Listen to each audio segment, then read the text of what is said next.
वंचित शोषित समाज के साथ जो अन्याय होता है और एक FIR दर्ज करवाने के लिए, एक शिकायत दर्ज करवाने के लिए हमारे साथियों को प्रोटेस्ट करना पड़ता है, सड़कों पर उतरना पड़ता है।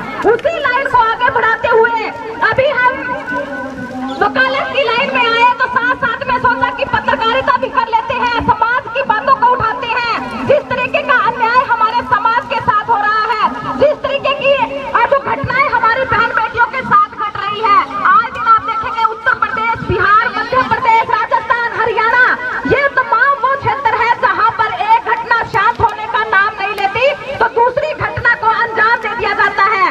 खासकर जो नाबालिग लड़कियां हैं उनको हमारे समाज के अंदर टारगेट किया जा रहा है, जो पढ़ी लिखी शिक्षित जो लड़कियां हैं उनको टारगेट किया जा रहा है और इसी बदले में जो दोषी लोग हैं उनके ऊपर कार्रवाई करने की एवज में जो गोल्डन दास जैसे हमारे साथी हैं उनके ऊपर प्रशासनिक कार्रवाई की जाती है और जेल के अंदर डाल दिया जाता है।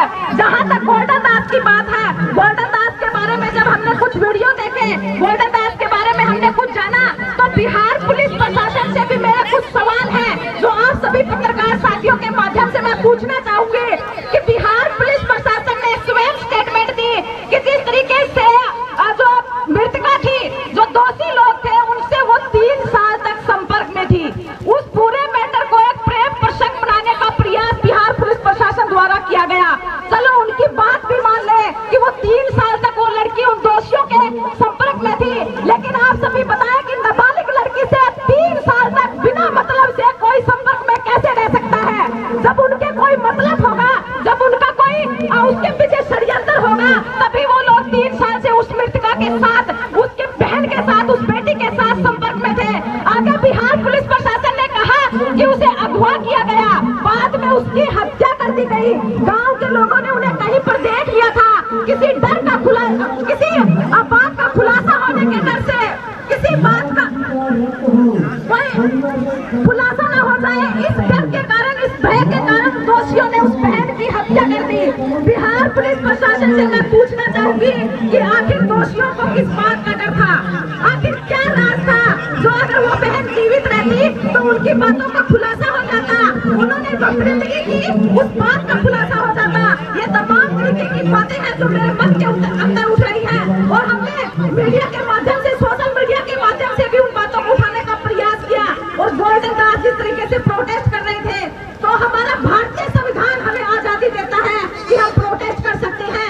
अगर हमारे साथ अन्याय हो रहा है तो न्याय पाने के लिए हम प्रोटेस्ट कर सकते हैं, संवैधानिक तरीके से हम लड़ाई लड़ सकते हैं। लेकिन हमारे गोल्डन दास जैसे साथियों के साथ क्या होता है, वो प्रोटेस्ट करते हैं, सड़कों पर उतरते हैं तो उन्हीं के ऊपर मुकदमे बना दिए जाते हैं। जिस तरीके से बिहार पुलिस प्रशासन ने गोल्डन दास को अरेस्ट किया, उस पर तमाम तरीके के एलिगेशन लगाए गए कि उनके द्वारा जो उग्र भाषण दिया गया, घरों में तोड़फोड़ की गई, लूटमार की गई, तमाम तरीके के एलिगेशन लगाते हुए उन्हें जिस तरीके से टॉर्चर किया गया और बाद में उन्हें एडमिट करवाया गया, तो बिहार पुलिस प्रशासन से हम ये कहना चाहेंगे, जब एक प्रोटेस्ट करने वाले साथी को, एक प्रोटेस्ट करने वाले युवा क्रांतिकारी साथी को जब जेल भेज सकते हैं और उनको इस तरीके से टॉर्चर कर सकते हैं, तो फिर उन दोषियों को टॉर्चर क्यों नहीं किया जा रहा? उन दोषियों को मीडिया के खिलाफ, मीडिया के सामने क्यों नहीं लेकर आया जा रहा?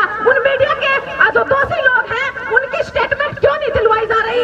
आखिर हमारे बहुजन समाज के युवा जो बहन बेटियों के प्रति अपने सीने में दर्द रखते हैं और अपने जो समाज का हित रखते हैं, जो आवाज उठाते हैं, उनके साथ इस तरीके की कार्रवाई करना और मीडिया के सामने जो स्टेटमेंट दिलवाना, ये हमारे समाज के युवाओं को दबाने की कोशिश है।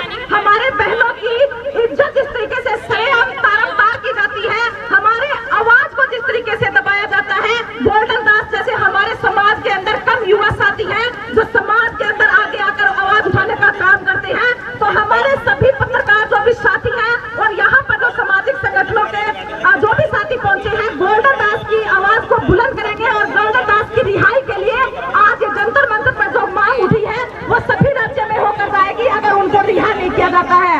इसी के साथ आप सभी का धन्यवाद।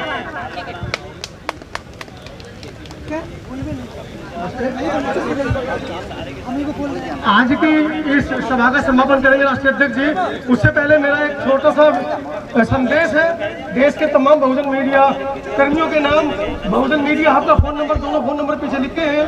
आप देश के किसी भी कोने से इस दलित शोषित पिछड़े समाज की आवाज उठाते हैं तो इस नंबर पर फोन करें और अपने चैनल का नाम बताएं और हमारे साथ हमारे ग्रुप में जुड़े।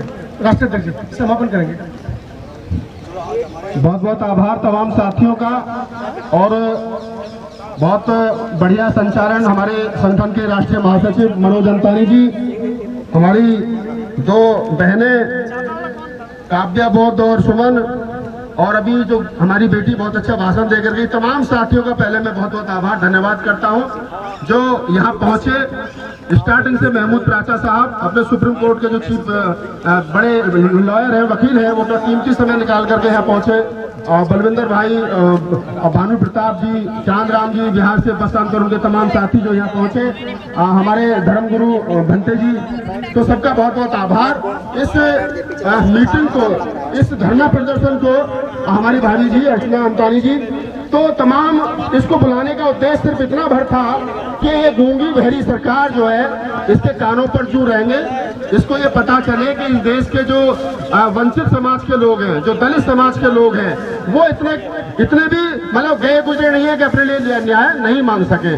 जो काम गोल्डन दास के साथ बिहार पुलिस ने किया वो नहीं होना चाहिए था। यहाँ से हम इन्हीं मांगों के साथ में आज इसकी हमारा जो धरना प्रदर्शन को समाप्त करते हैं। पुलिस का बहुत बहुत धन्यवाद, जंतर मंतर थाने की जो पुलिस जिन्होंने हमें कोऑपरेट किया, जिन्होंने हमें परमिशन दी है ये प्रोग्राम करने के लिए, तमाम साथियों का आभार। अंत में एक ही बात कहूंगा कि हक और हकूक की हिमाकत की है हमने, हक और हकूक की हिमाकत की है हमने। हाँ, अगर ये बगावत है तो बगावत की है हमने। धन्यवाद। जय भीम, नमो बुद्धाय।